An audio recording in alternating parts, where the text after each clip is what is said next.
নাও ধরে রাখ।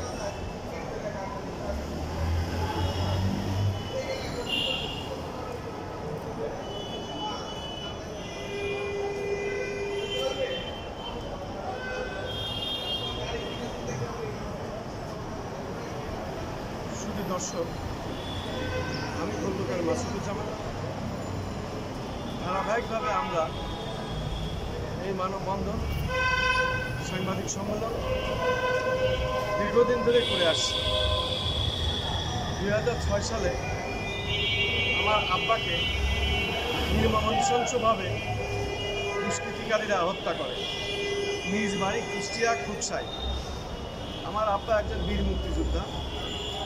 উনি ব্রিটিশ আমলে পুলিশের চাকরি করতেন এবং ব্রিটিশ বিরোধী আন্দোলনে সক্রিয় ভূমিকা রেখেছিলেন।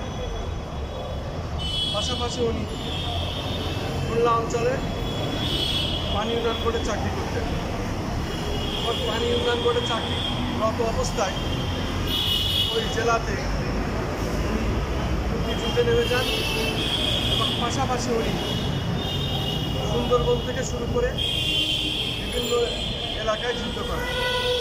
সেই সাথে ওনার যারা সহকর্মী ছিল তাদের সকলেরই উনি অস্ত্রের ট্রেনিং দিতেন এবং যেহেতু পুলিশের চাকরিরত অবস্থায় ওনার পুলিশের ট্রেনিং ছিল, অস্ত্রের ট্রেনিং ছিল, এইভাবে ওই ট্রেনিংয়ের কারণেই উনি মুক্তিযোদ্ধাদের ট্রেনিং দিতেন ওনার সহকর্মীদের। এইভাবে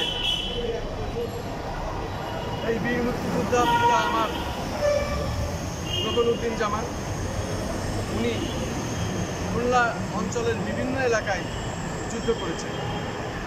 পাশাপাশি এই মুক্তিযোদ্ধা তাকেও নৃশংস নির্মমভাবে কুষ্টিয়ার খুকসা নিজ বাড়িতে দুষ্কৃতিকারীরা হত্যা করে। শুধু হত্যা করেই তারা ক্ষান্ত হয়নি, একটি পরিবার এবং একটি গোষ্ঠীকে তারা শেষ করে দেয়। আমার ভাই খন্দকার রবিউজ্জামান সিফাত, উনি একজন বিশিষ্ট রাজনীতিবিদ, সমাজকর্মী, একজন বড় মাপের ঠিকাদার ছিলেন। উনি ফেনীতে একটি বড় কাজ নিয়ে যান, এলজিইডি কাজ শেষ করার পরে জয়নাল হাজারী তখন জীবিত। সে তখন তার বাহিনী দিয়ে অস্ত্রের মুখে তাকে জিম্মি করে ধরে নিয়ে যায়, একটি ঘরে আটকে রেখে তার সমস্ত টাকা পয়সা ব্যাংকের ম্যানেজার ডেকে এনে চেকে সই করে নিয়ে নেয়। সে টাকাও আমরা আজও পাইনি, সমস্ত ডকুমেন্টস আমাদের কাছে আছে। এই ধরনেরই আরও কিছু ঘটনা এলাকায় ঘটেছিল। আমাদের 3-4টে ব্যবসা প্রতিষ্ঠান ভেঙে দেয়, বাড়ি ঘরদোর লুটপাট করে, ফলজ কাঠের গাছ, কয়েক একর জমির আমাদের নার্সারি সহ অনেক কিছু স্বর্ণ লঙ্কা সহ এবং নগদ টাকা ছিনিয়ে নেয়, লুটপাট করে দেয়। আমি এই খুনিদের অন্তর্বর্তীকালীন সরকার প্রধান ডক্টর ইউনূস সাহেবের কাছে আমাদের দাবি, আমি ন্যায় বিচার চাই। সুষ্ঠু তদন্তের মাধ্যমে, বিচার বিভাগীয় তদন্তের মাধ্যমে, উচ্চতর তদন্তের মাধ্যমে আমি এই প্রকৃত খুনিদের ফাঁসি চাই। বাংলাদেশের প্রচলিত আইনে আমি এই খুনিদের ফাঁসি চাই। আমার পিতা ও ভাই হত্যার বিচার চাই, ন্যায় বিচার চাই। আমি খুনিদের দৃষ্টান্তমূলক শাস্তি চাই এবং এদেশের প্রচলিত আইনের মাধ্যমে আমি খুনিদের ফাঁসি চাই এবং আমাদের যারা এই হত্যার সাথে, খুনির সাথে যুক্ত, সেই মাফিয়াদের আমি বিচার চাই। অনেক এমপি মন্ত্রী মারা গেছেন, তারা এই হত্যার সাথে, এই খুনির সাথে জড়িত। যেহেতু এখানে কয়েকশো কোটি টাকার ব্যাপার, সেটা এইসব টাকা পয়সা লুটপাট করে তারা খেয়েছে এবং রাজনৈতিক প্রতিপক্ষ হিসাবে তাকে হত্যা করাও হয়েছে। আমরা এই নৃশংস নির্মম হত্যার বিচার চাই। আমি দীর্ঘদিন এই আন্দোলন সংগ্রামের সাথে, আমরা এই সংস্কার আন্দোলনের সাথে আমরা ছিলাম, বিভিন্ন আন্দোলন সংগ্রামের সাথে আমরা থেকে কাজ করেছি। পাশাপাশি এই 5 তারিখেও আমি এই অবস্থায় সমস্ত ভিডিও ফুটেজ আমি ধারণ করেছি, কাজ করেছি আমার পেশাগত দায়িত্বের কারণে।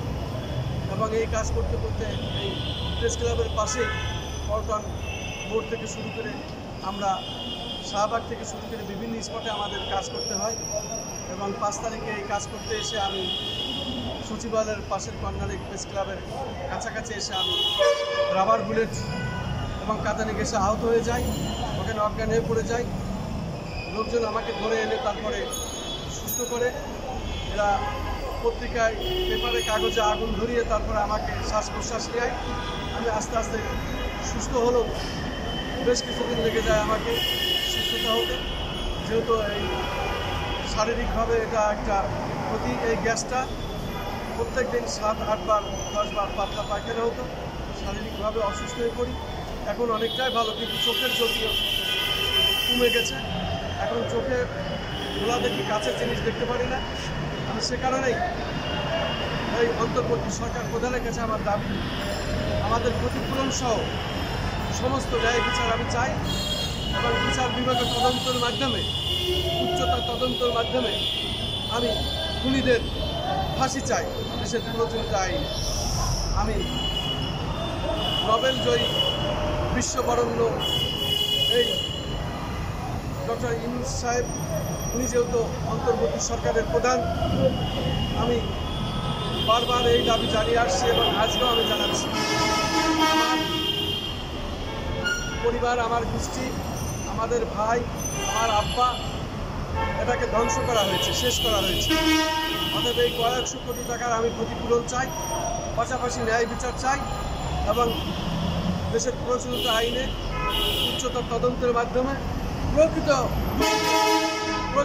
সন্ত্রাসীদের, প্রকৃত খুনিদের ধরে দৃষ্টান্তমূলক শাস্তি চাই।